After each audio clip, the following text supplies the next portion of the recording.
قابل احترام بزرگان محترم، برادران اسلام، دوستو عزیزوں اور رفیقوں، حمد و صلات کے بعد میں نے سورۃ الانفال کی 3 آیتیں آپ کے سامنے تلاوت کی ہیں۔ اللہ تعالیٰ پہلی آیت میں ارشاد فرماتے ہیں، اے ایمان والو، تم اللہ اور اس کے رسول کے ساتھ خیانت نہ کرو۔ تم جانتے بوجھتے اللہ اور اس کے رسول کے ساتھ خیانت نہ کرو، اس طرح کہ تم اپنی امانتوں میں خیانت کرنے لگو، غداری کرنے لگو۔ اور خوب جان لو کہ یقیناً تمہارے اموال، تمہاری اولاد تمہارے لیے آزمائش ہے، اللہ کے پاس تمہارے لیے دینے کے لیے بہت بڑا اجر ہے۔ اے لوگوں جو ایمان لائے ہو، اگر تم اللہ تعالیٰ کا تقوی اختیار کرو، خدا پرستی کی روش اختیار کرو، تو اللہ تعالیٰ تمہیں وہ کسوٹی باہم دے گا، وہ قوت تمیز تمہیں عطا کرے گا، جو حق و باطل میں تمیز کرنے کے لیے، بھلے اور برے میں تمیز کرنے کے لیے تمہارے لیے ضروری ہوگی، اور پھر تمہارے گناہوں کو معاف کرے گا، تمہارے خطاؤں سے درگزر فرمائے گا۔ یہ بڑا فضل ہے، اللہ تعالیٰ جس کو چاہتا ہے عطا کرتا ہے۔ قابل احترام بزرگوں، اس میں ایک بڑی امانت سے مراد ایک بڑی امانت وہ امانت ہے جو اللہ تعالیٰ نے انسان کو دنیا میں بھیجتے ہوئے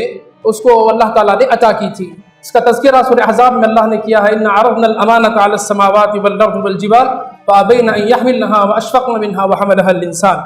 یعنی انسان کو دنیا میں بھیجتے ہوئے اللہ تعالیٰ نے اس کی حیثیت بتا دی تھی کہ تم دنیا میں خدا کے نائب ہو، اس کے خلیفہ ہو، اس کے نائب اور خلیفہ ہونے کی حیثیت سے تمہاری ذمہ داری یہ ہے کہ تم دنیا میں اللہ کی مرضی کے مطابق زندگی گزارو، اللہ تعالیٰ کے مرضی کے مطابق تم یہاں اسے خوش کرنے کے لیے کوشش کرو، اور اس کے سامنے وفادار متدین ایک مومن بندے بنو۔ تو یہ ایک تو ذمہ داری وہ ہے، یعنی خلافت کی ذمہ داری ہر انسان کو اللہ تعالیٰ نے جو اختیارات کا حامل بنایا ہے، انسان ان اختیارات کا صحیح استعمال کرے۔ دوسری وہ ساری امانتیں جو انسانوں کے حوالے اللہ تعالیٰ نے کی ہیں، اس میں وہ ساری ذمہ داریاں بھی ہیں جو کسی فرد پر ٹرسٹ کرتے ہوئے، اس پر اعتماد کرتے ہوئے اس کے سپرد کی جاتی، خواہ وہ عہد وفا کی ذمہ داریاں ہوں، خواہ وہ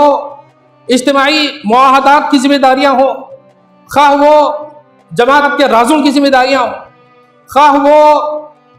انسانوں کے مابین جو امانتیں رکھی جاتی ہیں، شخصی اور جماعتی اموال کی ذمہ داریاں ہوں، خواہ وہ اس عہدے اور منصب کی ذمہ داریاں ہو جو کسی شخص کو دیتے ہوئے جماعت اس کے حوالے کرتی ہے، تو یہ ساری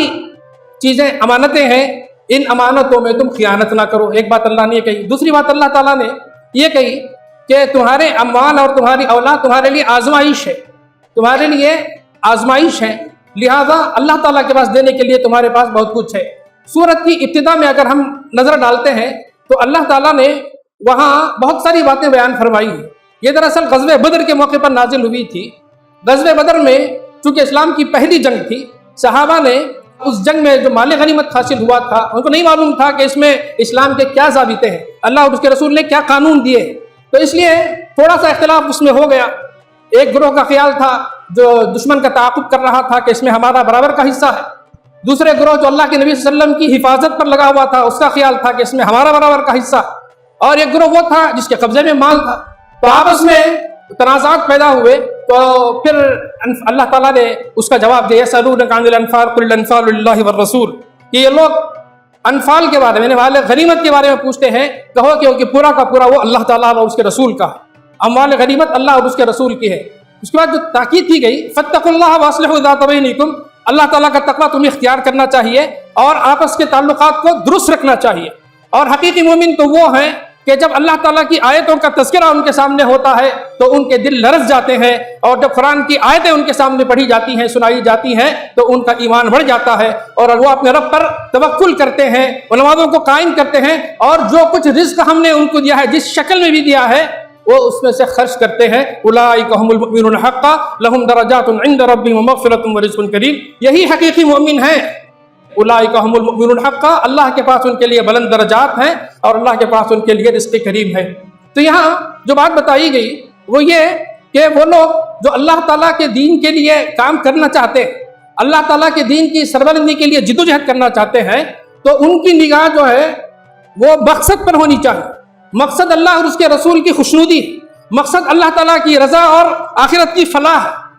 انسان اگر اس کی نگاہ مقصد سے ہٹ جائے اور اس کی نگاہ صرف ان فائدوں پر ہو جائے جو فائدے کے اس جد و جہد کے راستے میں اللہ تعالیٰ کی طرف سے بطور انعام انسان کو ملتے ہیں، تو پھر انسان اخلاقی زوال کا، اخلاقی انحطاط کا شکار ہو جاتا ہے۔ اس لیے اللہ تعالیٰ نے مصلحین کے لیے، خصوصاً اللہ کے دین کی سربلندی کے لیے جو لوگ کام کر رہے ہیں، ان کو اللہ تعالیٰ نے پیغام دیا کہ مصلحین کی نگاہ مقصد پر جمی رہنی چاہیے، نہ کہ ان فائدوں پر جو اس راستے میں اللہ کی طرف سے بطور انعام ملتے ہیں۔ تو یہ بڑی اصلاح اللہ تعالیٰ نے یہاں پر کی کہ مال کی محبت، وسائل اور اسباب کی محبت انسان کے دل میں گھر نہ کر پائے۔ دنیا کی زندگی یہ یقیناً سامان عائش بھی ہے، سامان آسائش بھی ہے، سامان عائش اور سامان آسائش کے ساتھ یہ سامان آزمائش بھی ہے۔ کہ اللہ تعالیٰ نے کہا وَاعْلَمُوا أَنَّمَا أَمْوَالُكُمْ وَأَوْلَادُكُمْ فِتْنَةٌ، تمہارے اموال بھی، تمہارے اولاد بھی تمہارے لیے آزمائش ہے۔ تو انسان عام طور سے اس کا ایمان ڈگمگا جاتا ہے، اس کے اخلاص ایمانی میں خلل پڑتا ہے۔ جو چیز اس میں خلل ڈالنے والی ہوتی ہے وہ مال سے اور اولاد سے اس کی حد سے بڑی ہوئی محبت ہوتی ہے۔ تو انسان کو یہاں بتایا گیا کہ یہ چیزیں آزمائشی ہیں، انسان ان چیزوں سے تعلق ضرور رکھے، لیکن وہ حقوق اور حدود کا پاس و لحاظ رکھے۔ حدود کا پاس و لحاظ رکھتے ہوئے اگر وہ حقوق ادا کرتا ہے تو یقیناً وہ اس کے لیے مفید ہوتا۔ اللہ کے نبی صلی اللہ علیہ وسلم سے صحابہ نے جب سورہ انعام کی آیت نازل ہوئی، فَمَن يُرِدِ اللَّهُ أَن يَهْدِيَهُ يَشْرَحْ صَدْرَهُ لِلْإِسْلَامِ، جب اللہ تعالیٰ کسی انسان کے ساتھ بھلائی کا ارادہ کرتے ہیں تو اس کے سینے کو اسلام کے لیے کھول دیتے۔ تو صحابہ نے پوچھا اے اللہ کے رسول صلی اللہ علیہ وسلم، کس طرح سے اللہ تعالیٰ انسانوں کے سینوں کو اسلام کے لیے کھولتے ہیں؟ تو اللہ کے رسول صلی اللہ علیہ وسلم نے فرمایا نور یقذف اللہ فی قلب المؤمن، وہ ایک نور ہوتا ہے جو اللہ تعالیٰ بندے مؤمن کے دل میں ڈال دیتے ہیں۔ صحابہ نے پوچھا کیا اس نور کی کوئی علامت ہے؟ تو اللہ کے نبی صلی اللہ علیہ وسلم نے اس نور کی 3 علامتیں بتائی۔ ایک علامت اس کی بتائی الانابۃ الی دار الخلود، کہ انسان وہ کام کرے جو آخرت میں اسے فلاح دلانے والا، آخرت میں اسے کامیابی اور کامرانی سے ہمکنار کرنے والا، الانابۃ الی دار الخلود والتجافی عن دار الغرور۔ دوسری بات فرمائی کہ اس دار الغرور سے، اس دھوکے کے گھر سے وہ پہلو تہی اختیار کرے، بے رغبتی اختیار کرے۔ پہلو تہی اختیار کرے اس معنی میں نہیں کہ وہ اس دنیا سے، دنیا کے علائق سے، اس کے تعلقات سے کٹ جائے، بلکہ عین اس دنیا میں رہ کر، اس کے منجدار میں رہ کر یہیں سے وہ آخرت کی فلاح کے لیے وہ کوشش کرے، وہ حدود کا پاس و لحاظ کرے، اور وہ اس دنیا کو اللہ کی رضا کے حصول کا ذریعہ بنائے، آخرت میں اپنے درجات کی بلندی کا ذریعہ بنائے۔ ان ساری چیزوں کو، اس مال کو بھی، دل و دماغ کی قوتوں کو بھی، اپنی صلاحیتوں کو بھی، اپنے اوقات کو بھی، اپنے وسائل کو بھی انسان اللہ کی خوشنودی کے لیے استعمال کرے۔ تو اس معنی میں دنیا سے بے رغبتی ہے کہ دنیا کو انسان یہاں ہاتھ میں رکھے، دل میں نہ رکھے، دنیا کا غبار دل پر آنے انسان نہ دے، بلکہ دنیا کو ذریعے کے طور پر، وسیلے کے طور پر استعمال کرے، اس کو کبھی مقصود بننے نہ دے۔ اس معنی میں فرمایا دوسری علامت التجافی عن دار الغرور، اس دھوکے کے گھر سے انسان بے رغبتی اختیار کرے۔ تیسری بات اللہ کے رسول نے فرمائی والعمل للموت قبل الموت، موت کے لیے موت سے پہلے انسان تیاری کرے، موت کے لیے موت سے پہلے انسان تیاری کرے۔ بزرگان محترم، یہ 3 علامت اللہ کے رسول نے فرمایا جس انسان کے پاس ہے تو سمجھو کہ اللہ تعالیٰ نے اس کو وہ نور عطا کیا ہے جس کے ذریعے وہ جنت کے راستے کی طرف، اللہ کے قرب کے راستے کی طرف وہ چل رہا ہے،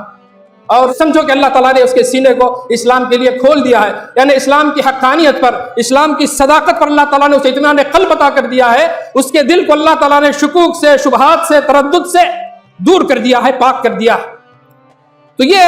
دنیا بہرحال عارضی زندگی ہے، یہ ڈھلتی چھاؤں ہے، یہاں کی آسائشیں بھی، یہاں کی رونقیں بھی عارضی ہیں، اور باقی رہنے والی چیز، دائمی چیز، ابدی اور لازوال نعمتیں وہ آخرت کی نعمتیں ہیں۔ اسی لیے اللہ تعالیٰ نے قرآن مجید میں اس پہلو پر بہت زیادہ زور دیا، یا ایھا الناس ان وعد اللہ حق فلا تغرنکم الحیات الدنیا ولا یغرنکم باللہ الغرور۔ اے لوگو، اللہ تعالیٰ کا وعدہ یعنی وعدہ قیامت برحق ہے، دنیا کی زندگی تمہیں دھوکے میں نہ رکھے، اور نہ ہی کوئی دھوکہ تم کو اللہ تعالیٰ سے دھوکے میں رکھے۔ دنیا سے انسان دھوکہ کھا جاتا ہے، دنیا ہی کو ابدی زندگی انسان سمجھ بیٹھتا ہے، کہ مجھے یہیں رہنا ہے اور اسی دنیا سے جو فائدہ اٹھانا ہے، آخرت ہوگی نہیں ہوگی، یا پھر انسان اس دنیا کو یہاں جو کچھ سے حاصل ہے اسے لازوال سمجھ بیٹھتا، یا پھر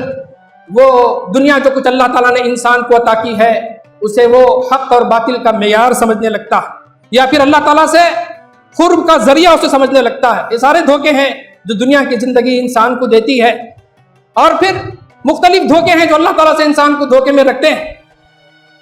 یہ دھوکہ بھی انسان کو ہوتا ہے، دھوکہ باز یہ دھوکہ بھی انسان کو دیتا ہے کہ اللہ تعالیٰ کی ذات ہے ہی نہیں، یہ کائنات اپنے آپ چل رہی ہے، یا پھر اللہ تعالیٰ ہے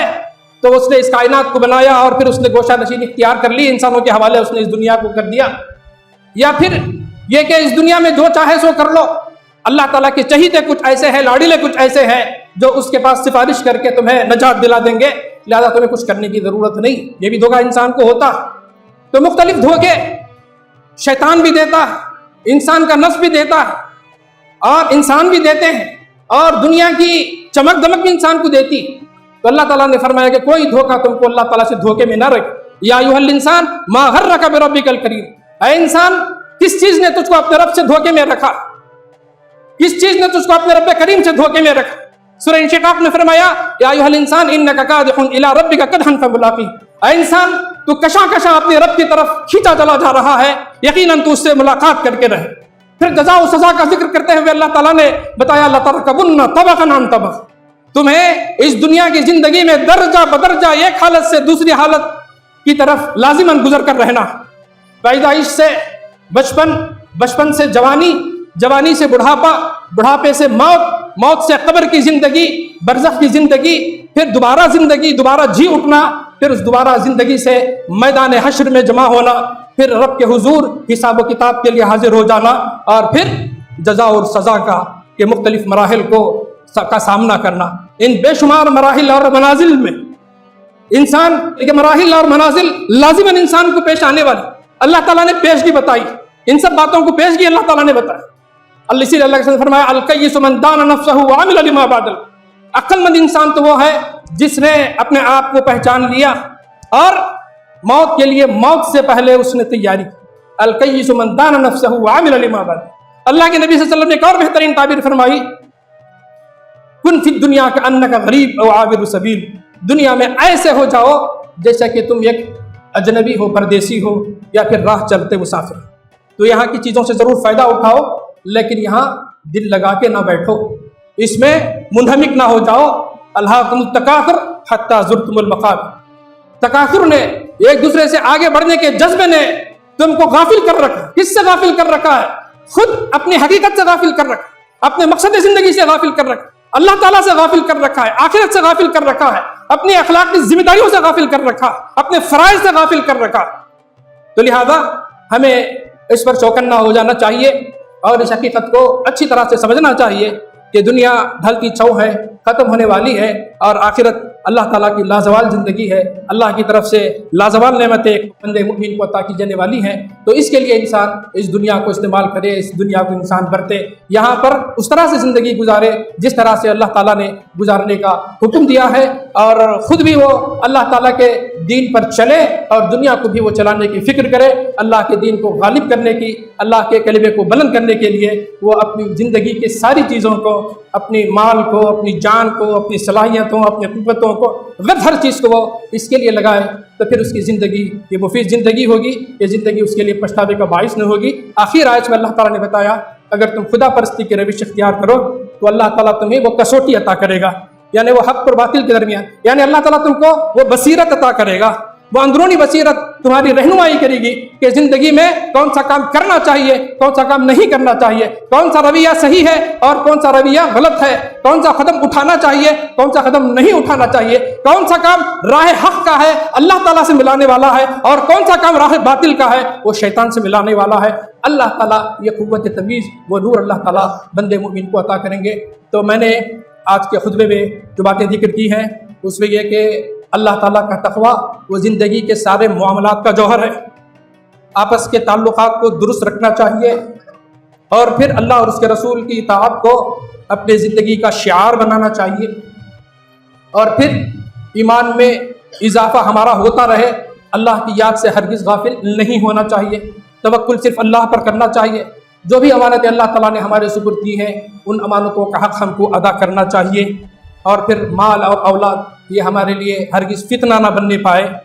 یہ ہمارے لیے آزمائش بننے نہ پائے، اس امتحان میں کہیں وہ ہمیں فیل نہ کر دے، اس کی فکر ہم کو کرنا چاہیے۔ اور پھر اللہ تعالیٰ کا تقویٰ اگر ہم اختیار کرتے ہیں تو اللہ تعالیٰ کو قوت تمیز ہمیں عطا کرتا ہے، جس سے ہم زندگی کے ٹیڑھے میڑھے راستوں میں سے صراط مستقیم کا راستہ، اللہ تک پہنچنے کا، جنت تک پہنچنے کا راستہ پا سکتے ہیں۔ اللہ تعالیٰ مجھے اور آپ کو اور پوری ملت اسلامیہ کو ان باتوں سے سبق حاصل کرنے کی اور عمل پیرا ہونے کی توفیق عطا فرمائے۔ آمین وآخر دعوانا الحمدللہ رب العالمین۔ بارک اللہ لنا ولکم فی القرآن العظیم ونفعنا وإیاکم بالآیات والذکر الحکیم۔ انہ تعالی جواد کریم ملک بر رؤوف رحیم ورب حلیم۔